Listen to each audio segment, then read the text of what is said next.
फैसला होने से पहले मैं भला क्यों हार मानूं। जग अभी जीता नहीं है, मैं अभी हारा नहीं हूं।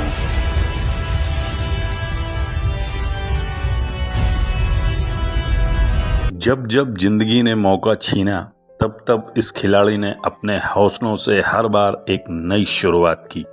दोस्तों, कुछ कहानियां सिर्फ क्रिकेटर या क्रिकेट तक सीमित नहीं होती, बल्कि ये कहानियां होती हैं इंसानी जज्बे की, संघर्ष की, जिद की, जुनून की। जी हाँ दोस्तों, ये कहानी है जिंदा दिल ऋषभ पंत की। एक ऐसा खिलाड़ी जिसने जीवन के हर अवरोध को जीत कर दिखाया और दिखाया कि मन के हारे हार है और मन के जीते जीत।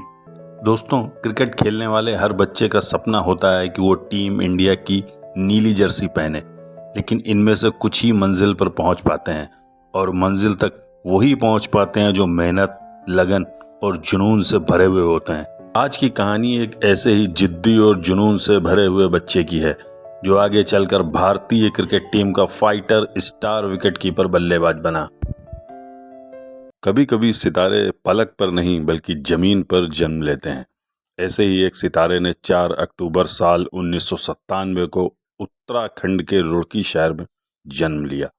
रुड़की का ये छोटा सा शहर आज ये नहीं जानता था कि कल ये नन्हा सा बच्चा इंडियन क्रिकेट टीम की जर्सी पहनकर ऑस्ट्रेलिया की सरजमी पर तिरंगा लहराने वाला है और उनके शहर का नाम पूरे विश्व में रोशन करने वाला है। ऋषभ पंत के पिता राजेंद्र पंत खुद एक क्रिकेटर थे और यूनिवर्सिटी लेवल तक क्रिकेट खेल चुके थे। घर का सपोर्ट न होने की वजह से वो आगे नहीं खेल पाए, लेकिन अपने बेटे ऋषभ पंत को वो क्रिकेट में बहुत आगे ले जाना चाहते थे और ऋषभ पंत की क्रिकेट में रुचि भी थी। उन्होंने ऋषभ को क्रिकेट खेलने में काफ़ी सपोर्ट किया। वो चाहते थे कि भले ही मैं क्रिकेट में कुछ ज़्यादा नहीं कर पाया, लेकिन मेरा बेटा बहुत आगे तक जाए। इसलिए 12 साल की उम्र तक वो खुद ही ऋषभ पंत को क्रिकेट की ट्रेनिंग देते रहे। लेकिन उनको यह आभास भी था कि अगर ऋषभ को एक अच्छा खिलाड़ी बनाना है तो किसी अच्छे कोच और अच्छे एकेडमी में भेजना होगा। इसलिए उन्होंने ऋषभ का दाखिला दिल्ली के सोनेट क्रिकेट एकेडमी में करवाया। शनिवार और इतवार सप्ताह में 2 दिन उन्हें दिल्ली आकर प्रैक्टिस करनी होती थी। क्योंकि ऋषभ केवल 12 साल के थे, इसलिए दिल्ली वो अपनी माँ के साथ आया करते थे।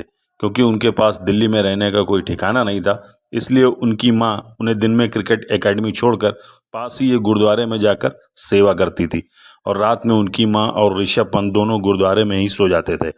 एकेडमी में उनके कोच थे तारक सिन्हा, वही तारक सिन्हा जो शिखर धवन के भी कोच रह चुके हैं। तारक सिन्हा की कोचिंग में ऋषभ पंत को काफ़ी फायदा हुआ। उनका खेल अब दिन ब दिन बेहतर और प्रोफेशनल होने लगा। एक बार उनकी एकेडमी में भारतीय तेज गेंदबाज आशीष नेहरा है। उन्हें खेलता देखते हुए उन्होंने कहा था कि ये लड़का एक दिन भारतीय क्रिकेट टीम में जरूर शामिल होगा। स्कूल क्रिकेट में मैच केवल 15 से 20 ओवर के ही होते थे और ऋषभ पंत को खेलने के मौके कम ही मिल पाते थे। इसलिए कम गेंदों में ज़्यादा रन बनाने के लिए ऋषभ पंत ने तेज खेलना शुरू किया।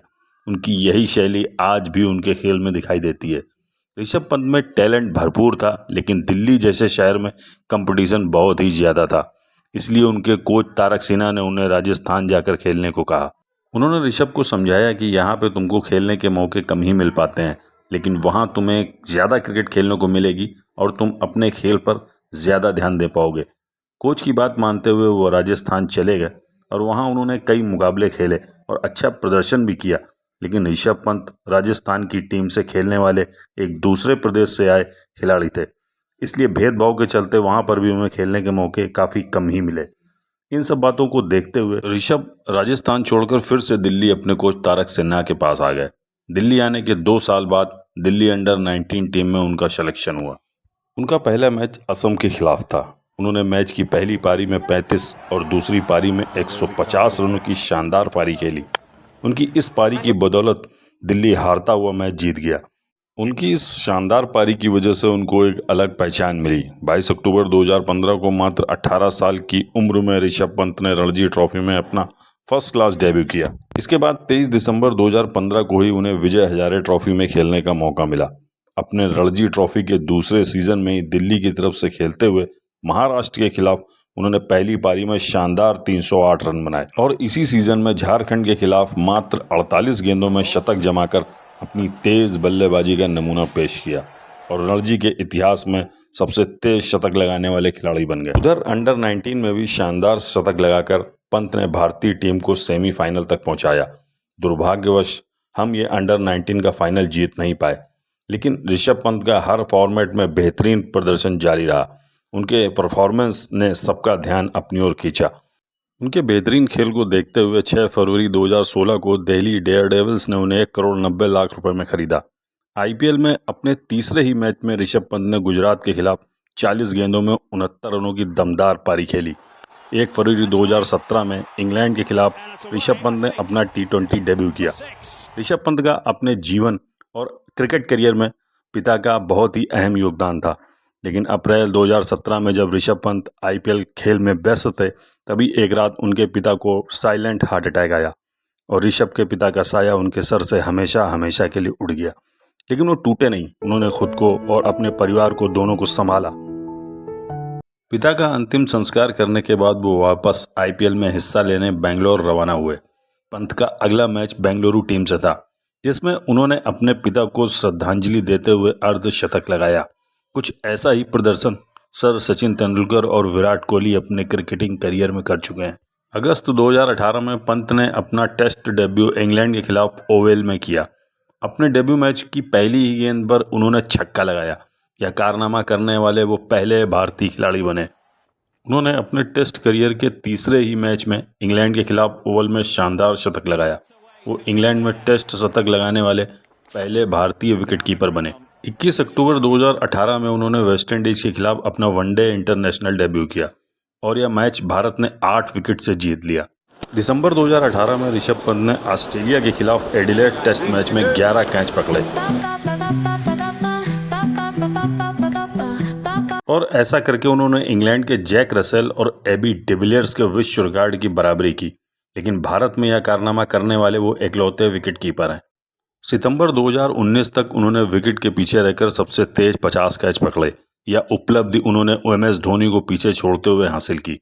लेकिन ऋषभ पंत के साथ मुसीबत तब शुरू हुई जब साल 2019 में महेंद्र सिंह धोनी ने संन्यास लिया, क्योंकि धोनी के संन्यास लेने के बाद इंडियन टीम को उनका रिप्लेसमेंट चाहिए था और इस समय टीम के पास केवल KL राहुल और ऋषभ पंत के रूप में सिर्फ 2 ही विकल्प मौजूद थे। और ऐसी सिचुएशन में जब भी ऋषभ पंत से कोई गलती हो जाती थी तो लोग उन्हें ट्रोल करने लगते थे, क्योंकि लोग उनकी तुलना धोनी से करने लगे थे।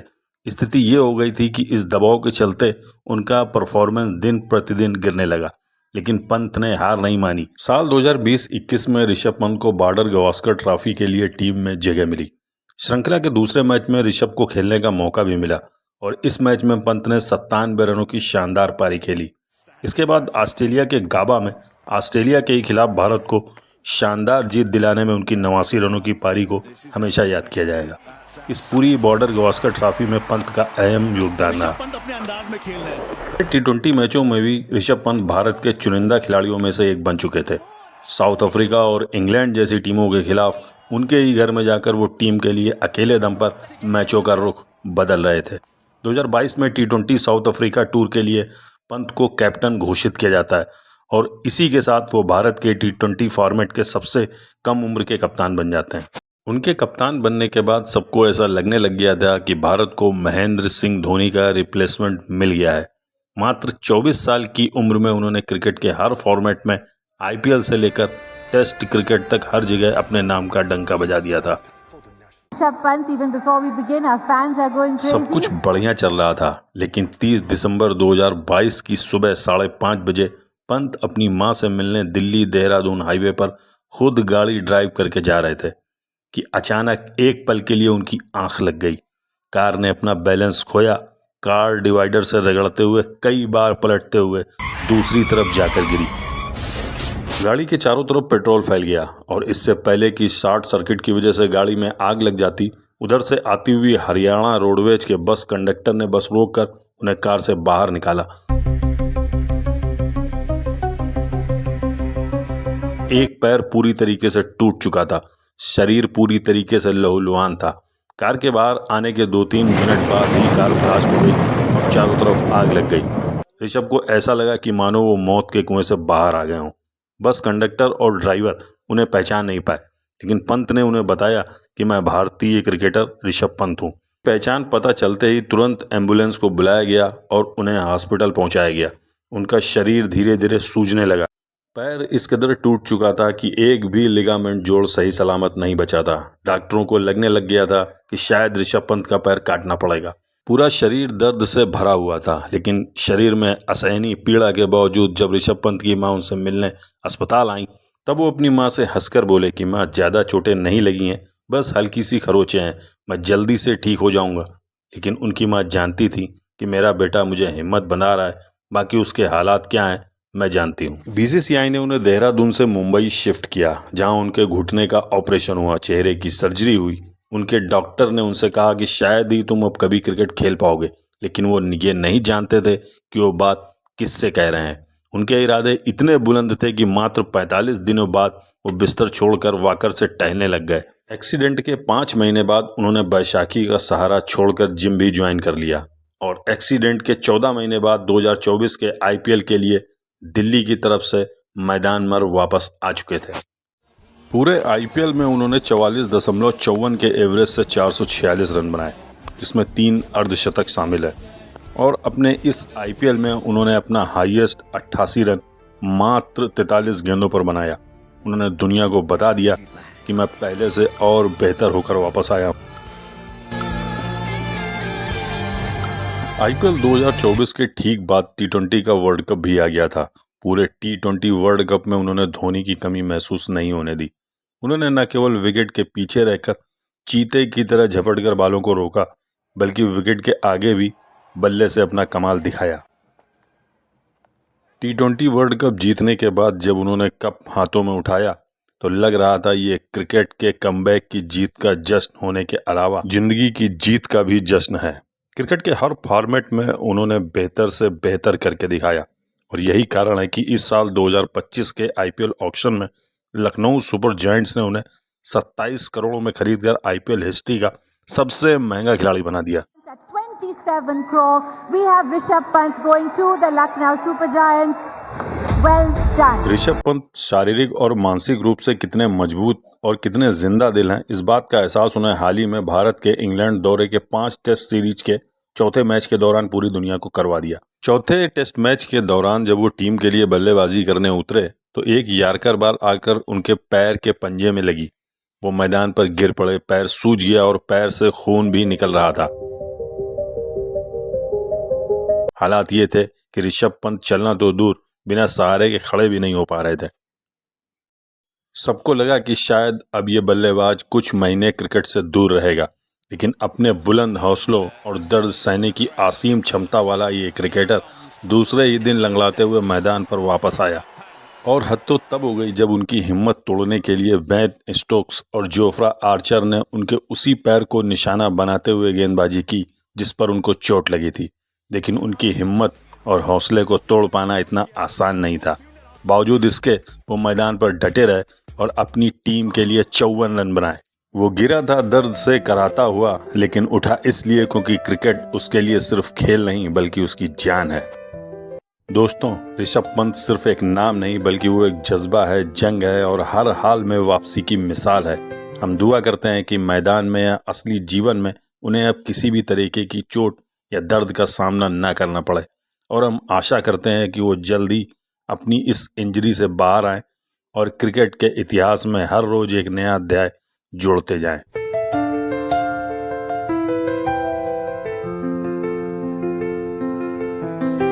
दोस्तों, अगर आपको मेरा ये प्रयास पसंद आया तो प्लीज़ चैनल को लाइक करें, सब्सक्राइब करें एंड बेल आइकन को प्रेस करें। धन्यवाद।